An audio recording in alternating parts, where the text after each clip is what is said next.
afternoon, students. Good afternoon, teacher. Okay, so today, my name is Teacher Kurt.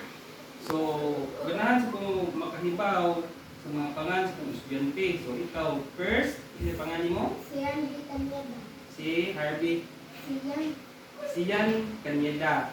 So, si iling mo sa Chris Jericho Vicenta. Chris Jericho Kanyeda. So, today, students, I would like to welcome you sa atong presentasyon karon, no? So, atong topic is about book and print knowledge, no? So, kani siya kung is kuan siya kanang tudluan ta mo. Ang purpose niya is tudluan ta mo sa step by step nga mga kung unsay naa sa kanang sa libro, no? Unsay pangan, no? Sa title, pangan sa libro o sa kanang also sa kanang sa mga suwat niya, no? Okay. So before we proceed sa kanang atong discussion, so I want you to know sa atong classroom rules. So first, sit properly. And also, the second is listen carefully and attentively. Do not talk with your seatmate while I'm talking. Raise your hand if you want to answer or you want to ask questions. So now, tudluan ta mo sa sa topic, about sa topic. So, a person who writes a story is called an author. So, ang pangalan niya dire si Anthony. So, ang pangalan sa author daw kung ang nagsuwat daw sa kanang kuan sa libro is called an author. So, ang pangalan dire sa author is si Anthony. So, kinsay pangalan sa author? Si Anthony. Okay, very good class. So, lipay kay ko nga nakahibaw mo no sa bisan og gama, simple lang siya pero dako na kay ni siya og tabang ninyo, no, para ma-identify ninyo kinsay nagsuwat sa libro, no? So, anything nga nakasuwat sa libro na yung mga suwat unsa pa na siya naagi na siya na mugna ano na nagkuha na niya ba kanang nagsuwat bitaw kag iya na libro. So mao na siya. So ang title is si Danny the Dinosaur. So unsay pangalan sa title? Danny the Dinosaur. Okay, so ang kung kaning mga nakakuan dire ang nakasuwat sa babaw, so mo na siya tong gitawag og title. Kasi pangalan ani dire sa portion. So, title. Okay. So, karon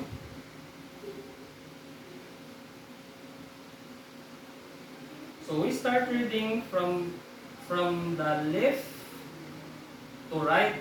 So, ang pasabot ani niya is kung magbasa ta is magikan kita sa left, no? Paano ba? So, in the front, in the example, no? Ang nadire, ang nakabutang dire, in the middle of the forest. So, what I mean is, kung magsugod tagbasa, physically yun, dire sa left side. Again? Okay, sa left side. Hantod, iniguman na itong basa sa left, pa right siya. Makuha na sa siya, mawa na sa ng kuan dire ang word. So pangitawan nimo ang word, no, subayon nimo mo kuha na sa ka, mo balik na sa ka sa left. O na siya. Tapos so and we start reading a story from left to right. So kani siya ang kaning mga kuan kaning nay kanang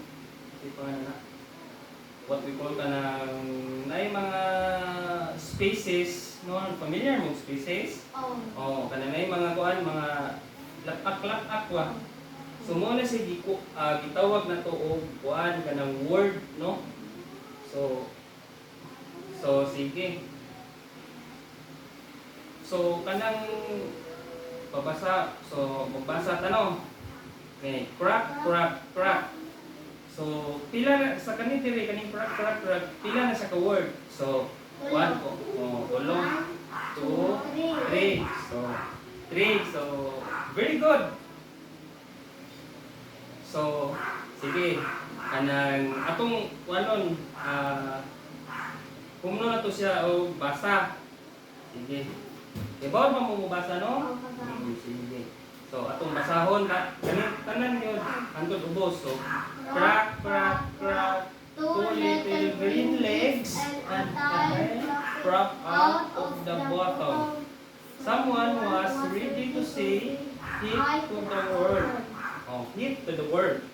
So sa tanan niya nga kuan word pila man ka word ni siya sa tibuok na to nga kuan na gibasa. So to again start dire. So 1, 2, 3, 4, 5, 6, 7, 8, 9, 10, 11, 12, 13, 14, 15, 16, 17, 18, 19, 20, 21, 22, 23. How many words sa kaning slide? 23. So very good.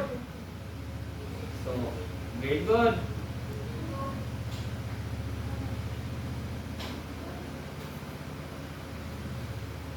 So last, no? So atay ni ako lay magkuan ha. Atay ni the dinosaur named Danny pop out of the egg. Danny had big eyes and green stripes. What is this place? He whispered to himself. So pila man siya ka word ni kani?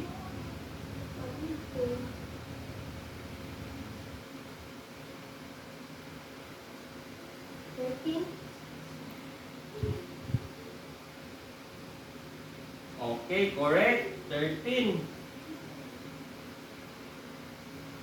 So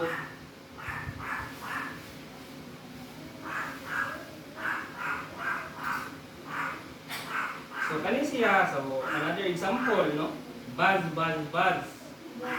So sa kaning buzz, buzz, buzz, pila man ni siya ka kuan, ka word kani sa kanila nga kuan. 3. Oh, 3. Kung moingon kita og usa siya ka words is mura siya usa ka tapok bitaw, no? Like let's say for example, buzz. So usa na siya ka tapok. So mo na siya itong gitawag og word. Ang sentence is kanang usa siya ka kuan, usa siya ka kanang murag kung sa army pa siya usa ka platon, no? Usa siya ka kuan ba, usa gid siya ka yung taas ba? So mana siya. So is there anything question class regarding sa akong kuan? Wala. Wala kami questions. Clarifications? Wala. So, okay. So, thank you. So, and that would be all for my discussion. But,